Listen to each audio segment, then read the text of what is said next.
Good to see you, Stella.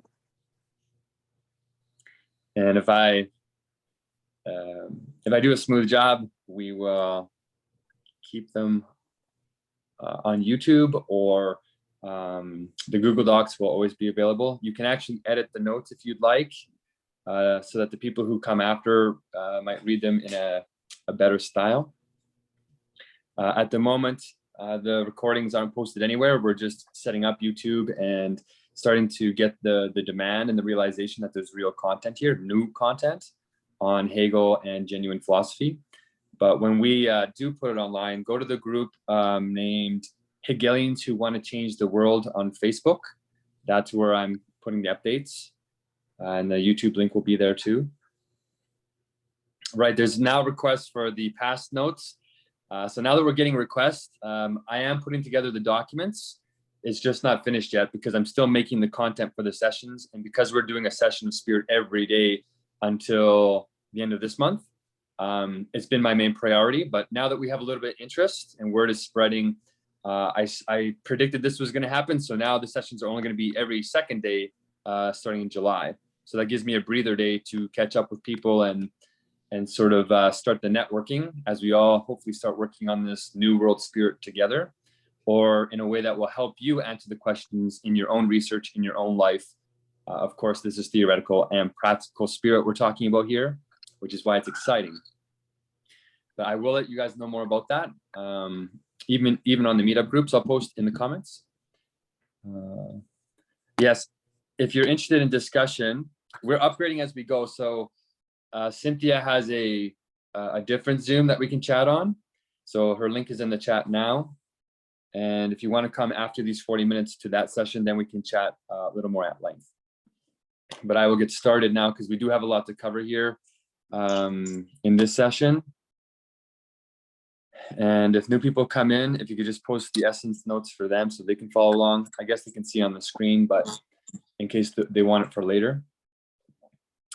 But okay, how we begin every session is a quick recap of the prior sessions. And as they get longer, because there's about 38 of them, it's gonna take longer.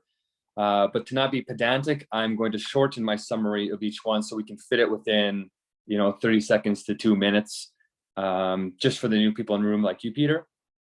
So the first session of spirit was why Hegel was the greatest philosopher, because he summed up all the prior philosophers in a concrete totality. The second session was how for 200 years, no one grasped that concreteness. They put into one-sidedness and they didn't grasp his profoundness.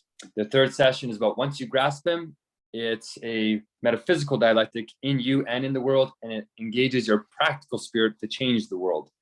The fourth session is about moving beyond the stereotypes of Hegel and the first negation. The first negation is about stereotypes usually, but you can break out of them with the second negation. It makes Hegel more modern. The fifth session is about how when you begin at the beginning of Hegel, you have to grasp this concept of the circularity of reason. It's how you think through things with wisdom and get beyond the one-sidedness. And he starts that way. The sixth session is how it starts to sound a little bit religious when you grasp the totality of everything in this circle of reason. It starts to sound religious, but philosophy is not just the negation of religion, it's the fulfillment or the sublation or the second negation.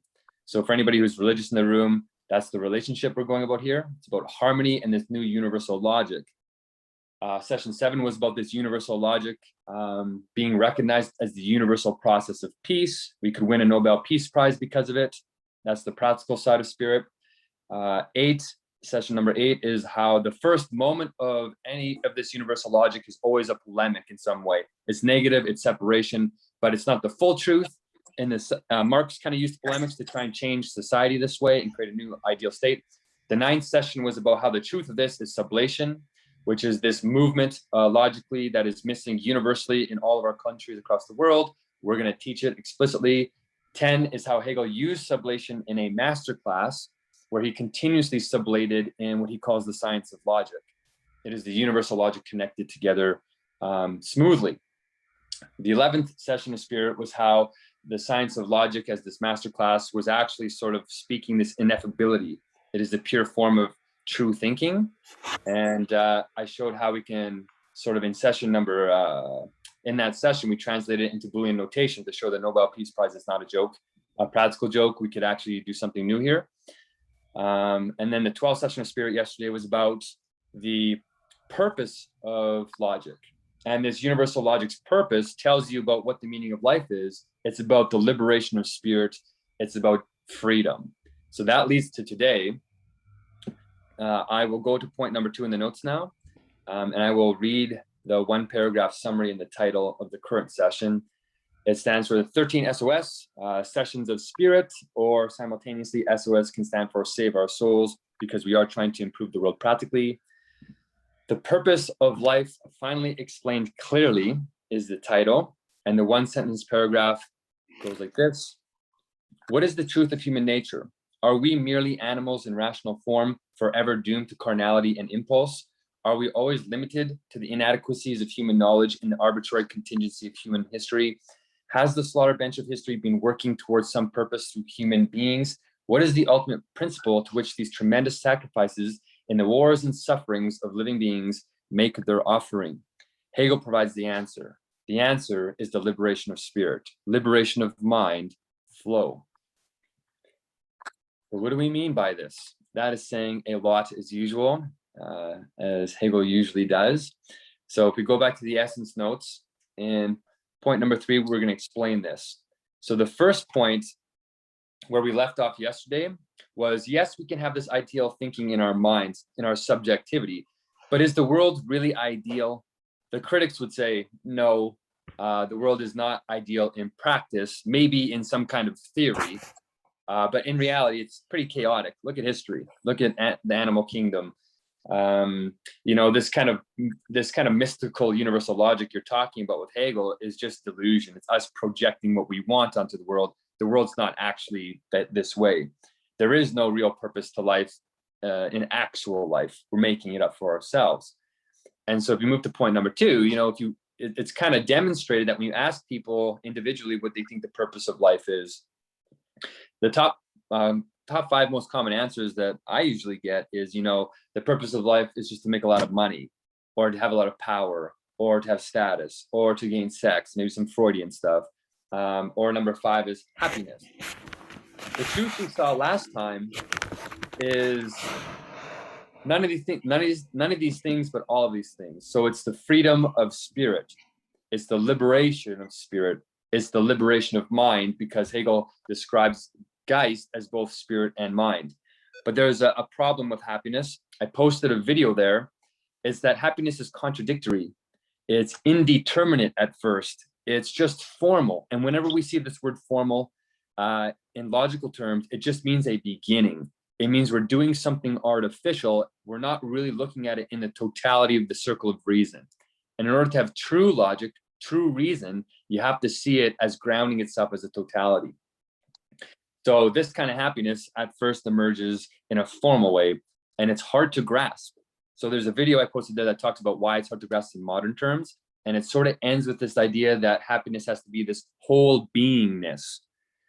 So I went and found a quote where Hegel talks about the limits, like how we develop into this sort of happiness and what the limit of it is. So you'll see the first, I don't think I'll read the whole paragraph here. If you're new, it will be a little overwhelming, but in the prior sessions, I tried to give you confidence that you will understand this, but you have to grasp the universal logic. The stuff that doesn't make any sense in the paragraph to you is likely the science of logic. You're not thinking in the concrete totality yet. So even look at the first sentence here in the quote. It says, the unifying of inwardness and externality constitutes actuality. If he's talking about happiness, why the heck is he talking about that? What the heck does that even mean? It sounds like gibberish. It sounds totally irrelevant. But that's why you have to understand the science of logic first to grasp what he's saying, because in brief, everything in the world has an inwardness and an outwardness. It has an inwardness and an externality to it. And when you grasp something in its truth and its notion, you grasp it in its inwardness and its externality at the same time. And this is what actuality is. It's the unity of those two. And it just means that you have a concrete understanding of whatever it is you're engaging with. And so he's saying you have to do the same thing sort of with happiness. And when you kind of engage happiness, it's not just a in your head alone. You actually, it's a part of your being. You kind of you go through life and you go through stages of happiness and unhappiness, and it has to do with your willpower. You move through life with your will and you determine yourself, and the world determines you. So there's this kind of like outward world which conditions your happiness, which is the externality. And then there's like an inwardness to your happiness as well, where you feel it, you have a self feeling. You can think about it. You can think about what's making you unhappy and happy. You have to grasp the notions in this actual way, actual happiness, actual will. And so that's why he's starting with it. But when you read this paragraph, the long or the short of it is that he's saying, yes, we start with this carnal nature, and human beings who are sort of operating on lower levels of reason, abstract reason, the first negation, use it as an excuse to sort of justify bad things. They say, well, it wasn't my free will. I was determined by my drives. And your drives are the first negation roaring through you with the infinite power of negation that drives animals. It drives all of nature, but it also drives us when we're pre-conscious. When we become conscious, we sort of start breaking out of that. And Hegel is saying that that's why in modern states, in modern justice, you are held responsible for your choices, because you are the universal that rises above the particularity of your drives, the individual drives inside of you that are trying to pull your attention. Your consciousness is the universality above that.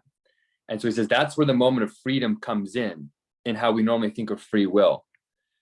And then the second part of this paragraph talks about, actually, before I move on, I want to say, if you look at the last part of the first paragraph here, he says something kind of weird.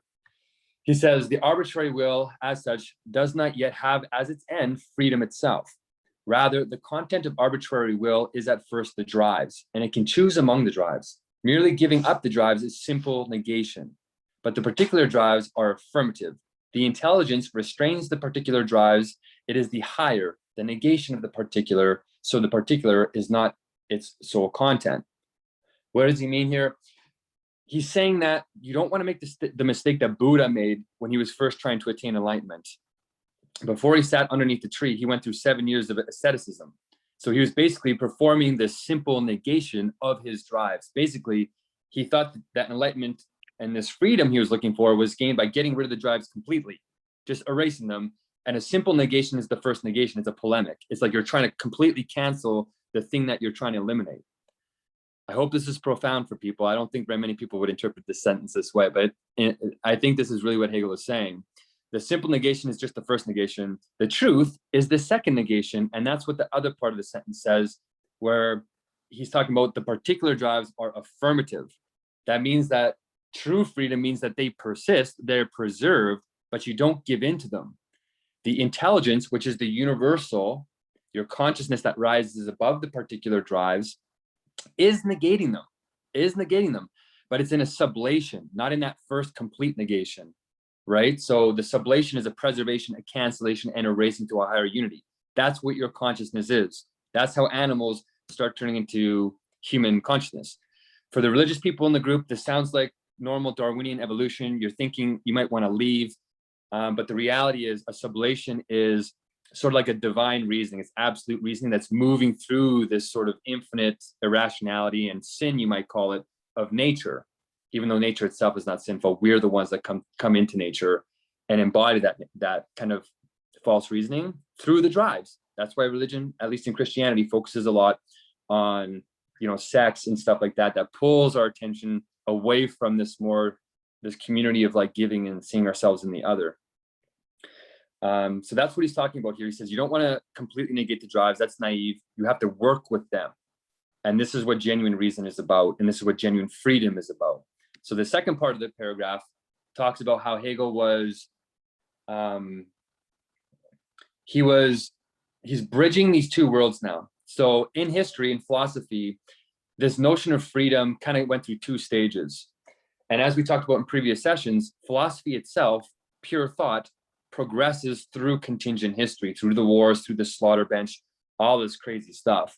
And in the beginning, philosophy started with the Greeks. The Orientals and the Hindus beforehand had a version of philosophy, but it was in the mode of religious consciousness. They had the thoughts flowing, but they could only communicate it in sensuous form. So the Eleatics, the pre-Socratic philosophers, came in ancient Greeks, Greece, and they sort of got the first pure philosophical thought, and it sort of evolved into Zeno's dialectic, and then Nous, and then it kind of went to Socrates, and we had the Socrates, Plato, Aristotle trio, where they sort of defined the purpose of life as having eudaimonism, or just happiness.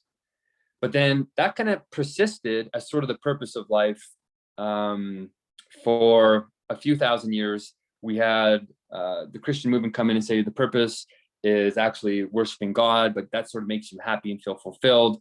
So it was really this kind of personal satisfaction that was the purpose of life. But then Kant comes, in the 1800s, and he said, or 1700s and early 1800s.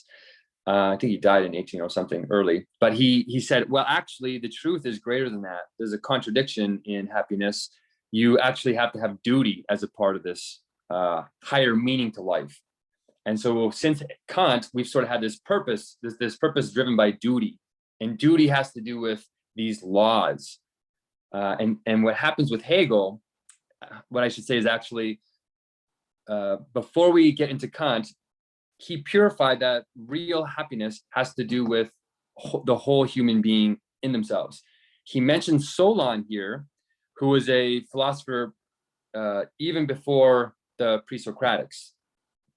He kind of in the religious mode was sort of the great lawgiver. He was the guy coming in and making sort of modern society back then by saying there's a constitution and there's laws in the constitution everybody has to follow. You're not just these individuals anymore. You have to work together in some kind of peaceful way by following these rules and agreeing on them. But even so that's him kind of like embodying what Kant said. So he's sort of talking a little bit about state and duty, which is where we're kind of evolving to with this notion of freedom and logic. He's saying the universal logic isn't just in the individual person. You actually have to externalize it. You have to actually make it actual, right? The internal and the external. So you have to take this universal logic and make it external, not just internal, by making a state of laws. This is what we call today in international politics and in national politics, the rule of law. So Solon was the master of this, but even in those times, he didn't grasp the purpose of life explicitly that way. So he's responding to a ruler, and the ruler says, oh, I need to be happy. That's the purpose. I need to do this. And he just sort of gives into it. Even though he's this master, he's already doing kind of what Kant says. They still don't realize yet that the purpose of life is this sort of this duty as well. So he kind of says, yes, you're right. Your happiness is really important, but it involves your whole being, your whole human being. And it's a tricky thing to grasp. So that's what that video, that YouTube video where it's talking about anti-fragility is talking about. That's kind of where Hegel is picking up.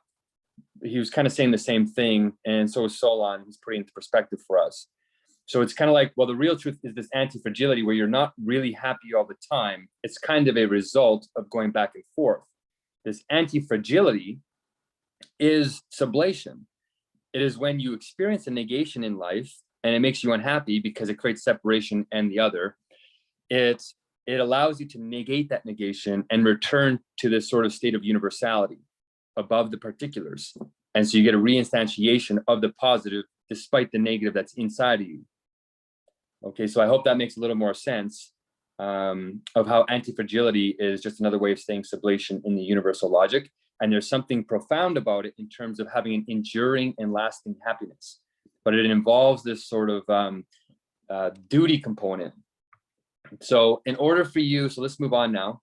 So in order for us to move off from this abstract notion of happiness, you need to live fully. You need to live with this true life and this true vitality. This is what fulfillment is. It's just sublation over again, like we said with anti-fragility. But it can't just be theoretical in our heads. It has to be practical, not just as an individual, but as a community. There's a quote here that I put for you guys. If you want to read what Hegel says directly about how the mind is not just in its nature one individual, it's actually the community. But I put a little progression here to kind of elaborate this, how we're going to move from this abstract concept of happiness as the purpose and freedom of life that even Solon, this great lawmaker, didn't grasp. But Hegel did grasp it. And he said, in order to understand what real freedom is, you look at sort of how we got to where we are as reasonable beings, and you can see a progression happening. So we sort of start off with life, plants, animals, the sort of bad infinite of consumption. You know, animals are just going through life, negating things and consuming them and then being consumed. And then there's a sort of a sublation of that into first consciousness. And what's kind of crazy about this and really revealing is that consciousness is where freedom starts to become explicit for itself. But it's not what we would traditionally think as human consciousness. So consciousness starts before our version of consciousness. It starts in animals. And at first it kind of, you know, you see here point C is about abstract self-consciousness. This abstract self-consciousness is not, I might have put that in the wrong place. I think that might come after master slave. But the point is, you kind of go through this moment of there's you as sort of conscious of yourself immediately, sort of self-feeling yourself. And then there's the other that you become conscious of. You're aware that there's you in that other thing in a deeper sense than just consuming it as a pattern recognition. The master slave is this war to the death where there's something opposite to you that's reflecting yourself back. And when you're an animal, it might be another animal that's trying to kill you, basically. And when you have this fight to the death, it can end up in cancellation, the negative moment of reason, like we talked about before, or the positive moment of reason, the progressive movement. So if you have two entities that are conscious and they war with each other to the death and they kill each other, okay, the progress in history stops. But in our history, that it didn't stop there. There was a positive movement of progress where one of the two beings, one of the two consciousnesses gave into the other one. They chose life over death. And that's what preserves this new relationship between the master and the slave. There's one master and there's the slave. And I think this happens between animals at first, where you have the sort of alpha males or females or whatever, and then the other ones have to follow it. But what ends up happening is there's like, as you can't express your will like externally in this sort of like abstract bad infinite freedom, you have to go internal. It forces the universal of the master is external to you. It's like your drives are being held in check by the master. You can't do whatever you want. So there's like an externalness to this universal and it's holding you there. What ends up happening through the dialectic though, is you start doing labor for whatever it is that the master is. Maybe it's some kind of animal, maybe there's some kind of like tribal communication going on. But as it evolves, we sort of go through Neanderthals, we start becoming more and more, the consciousness becomes more and more, it becomes higher level. And so you start doing actual labor, and you might start developing, well, this is pre-language. All this stuff is happening before pre-language, because language comes later as theoretical spirit, which you can see as point H there. So it's just like this pure sort of brutal dynamic, but it forces the organisms to go inwards through labor. And through labor, you realize that the universal is in you. So you kind of go inwards, which is the realm of pure thought. It's this sort of infinite supersensuousness, which is where the science of logic is that we talked about yesterday. The categories of thought are in here and they start becoming explicit to you. And you realize as the slave that that's the thing that the master can't control. You are sort of in control of that. So as your drives are being held, you sort of internalize that and then you become the universal over your drives. And so you start to get this sort of recognition in yourself where the universal is in yourself, and you develop this deeper self-consciousness from consciousness. So the object in consciousness is always other to you, but then you become your own object. And that's what self-consciousness is. And you can work on it.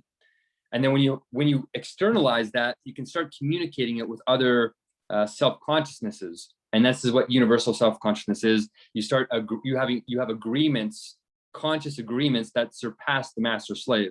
So instead of warring with each other in a, strongest of the fittest, you can actually make external agreements where it's more peaceful, where you can talk it out. Even though there might not be language yet, there's, I guess, an implicit stage where we're doing this through gestures or something more primitive. But then this is the first step to having real reason. And real reason is another step in actual freedom. The highest level of freedom is just reason. When you have universal reason, which is what the logic is supposed to give you, because you thinking the science of logic, the motion of it is what reason is. That's what you're doing as a reasonable, rational agent above animals. Reason is what separates human beings from animals, actually. It's our principle. If you get rid of somebody's reason, they aren't human anymore in the formal sense. Once you have reason starting to develop inside of people in their supersensuous and in their external world, you kind of start developing a theoretical spirit where we get intuitions, we get representations, we get memory and thinking. You start to get what we consider rational thought today, what we're doing by default. But then once you have memory and you build language and alphabets, and it starts with hieroglyphs and then it kind of moves on to what we have today as modern language, you can start actualizing your theoretical spirit in higher and higher practical ways with your will. And so this is where happiness comes in. And at first it's indeterminate. You have to fill it out with particulars. That's the contradiction that sort of leads you into being drawn into your drives at first, and then you kind of zoom back out and you're universal again, but you get drawn back in and then in and out. I guess the 10 Commandments were a way to religiously try and rein people in, because when Moses, at least in Christianity, was alive, there was so much chaos in the community with rampant sex, and people didn't know whose children are who. And like, I'm not 100% sure if that's the actual history, but there was a lot of carnality there, and somebody came in and had to do something. And that was Moses, I guess, in the Christian world. And he says, here's some laws to make you more universal in your thinking so we can have more peaceful community, so you can reason with each other. And those were the 10 Commandments that allowed you to reason more peacefully. But of course, we know from the prior 12 sessions, real peace comes from understanding the categories of pure thought themselves in their dialectical nature.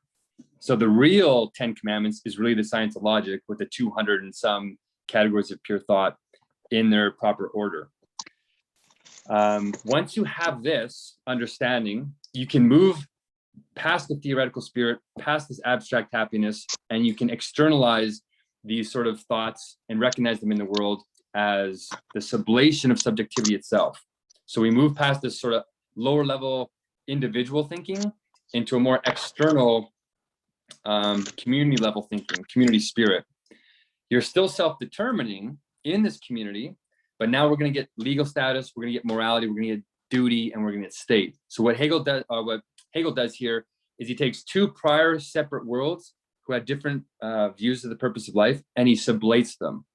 So we're getting a peace between a contradiction that has stood for at least a couple hundred years now, between the ancient Greeks and eudaimonia, this abstract happiness, and then duty with Kant. He says the truth is you need both, and this is what destiny is. This is what the highest level of freedom, or one of the higher levels of freedom, is. This is why he liked Napoleon. He embraced this new world spirit, which is practical, where he embodied the new universals of the science of logic that weren't explicit yet in the world. They were in him. And he used his practical being to engage with the laws of the world in a way that made him happy. It was a fulfillment for him. And he changed the world. He changed the state. He introduced these new universals, but at first he did it in a violent way, because the logic of sublation wasn't explicit to anybody back then. They were just going through the motions, actualizing the dialectic as like a process of contingent history. World spirit was working through them, even though they didn't know that. It wasn't explicit to them yet. It was just implicit. So this is a profound way to sort of bridge this gap in philosophy on what the purpose of life is. But it's also a profound way to think about freedom. So we're going to run out of time here in a few minutes, and I didn't get as far as I wanted. But genuine freedom is not what we consider abstract freedom, caprice, doing whatever you want. That's in opposition to necessity. So you actually need both to have genuine freedom. When you understand the laws as a part of yourself, it becomes an alignment with who you really are. And this is what your destiny is. Destiny is the higher version. It's the sublation of these two forms of, well, there's form of freedom and its opposition, it's opposite. So we want to sublate that, not hold it in that polemical moment, in that, back and forth, where you can't break out. You need to transcend. So when we talk about the state embodying a higher level of freedom, we don't mean this abstract freedom. We mean, yes, there are laws that are going to feel oppressive maybe in the beginning until you learn why they're really there to protect everybody. But Hegel's version of the state is not the stereotypes. We're breaking past that, where he's a totalitarian, he's a fascist. Your duty is to be a subject of the state, and you're nothing. You're sacrificable. That's what the slaughterbench of history is. Suck it up, buttercup. Really, though, the truth is that Hegel does it all. He says, yes, you have a duty to the state, but the state has a duty to you. Self-determination to the individual is incredibly important, and the state institutions are supposed to preserve that. That's how it preserves your abstract freedom, the caprice, while protecting the community through necessity. And your destiny, once you understand that, is you see yourself, you recognize yourself in this state. You see the reasonableness of the laws. So I put a quote here of why Hegel thinks Christianity was profound, because it introduces this notion that was missing in the rest of the great philosophical movements, whether it's Plato, the ancient Greeks, so on.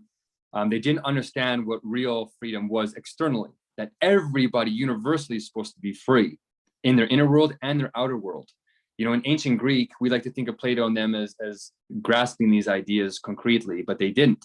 They still had slaves in Athens. Only the Athenians could engage in civility and philosophy. The rest had to basically do all the slave work. Same with the Roman Empire. It wasn't until Jesus, he says, Jesus comes, where it starts to become practically actualizable, where you had somebody come in, realize that this divine logic, the science of logic was in them. And they said, everybody, the states need to be governed on this.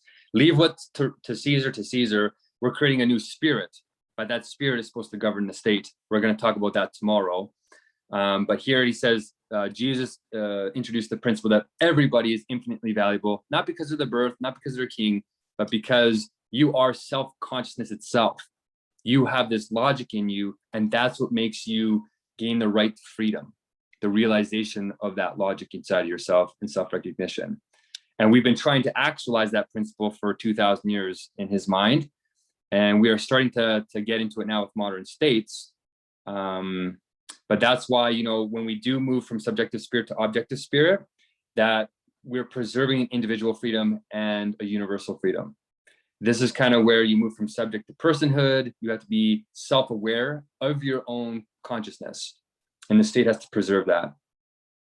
It doesn't look like we're doing that, but we are over history.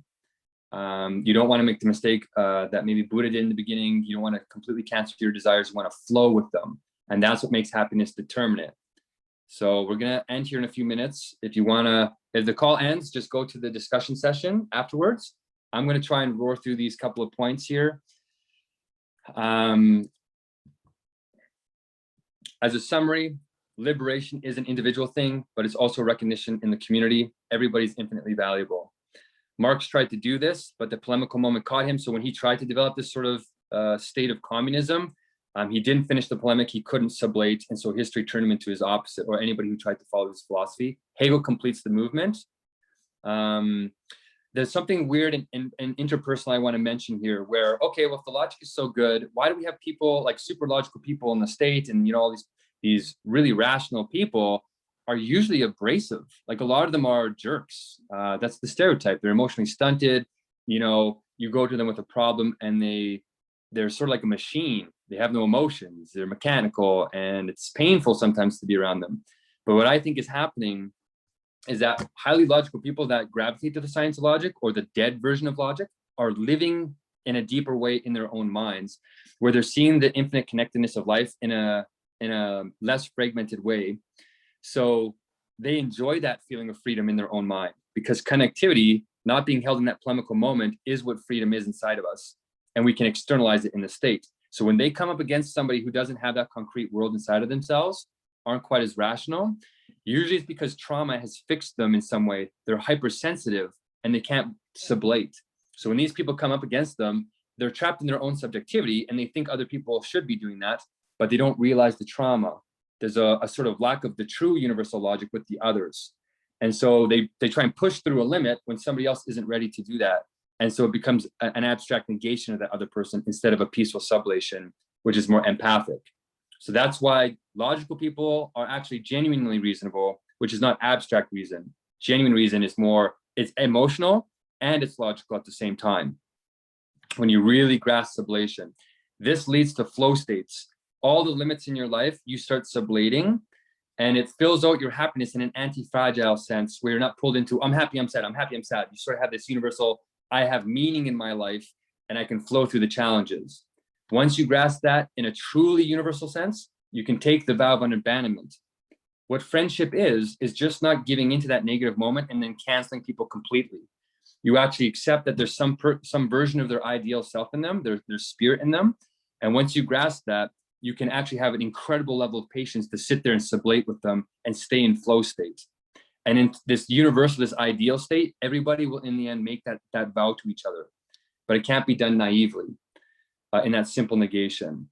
So in the last minute, I just want to say a practical way of actualizing